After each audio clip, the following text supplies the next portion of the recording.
we divide 225 by 2 in long division method. So 2 times 1 means 2. On subtracting we get 0. So now we put down the number beside this 2 and we remove this 0. So 2 times 1 means 2. On subtracting we get 0.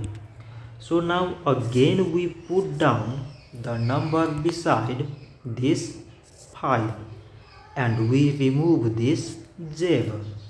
So 2 times 2 means 4. On subtracting we get 1. So now this 1 is less than 2 and there is no other number beside. So we put decimal so that we take 0. So now it became 10 and 2 times 5 means 10. On subtracting we get 0. So 225 divided by 2 is 112 decimal 5. So this much for today and thanks for watching.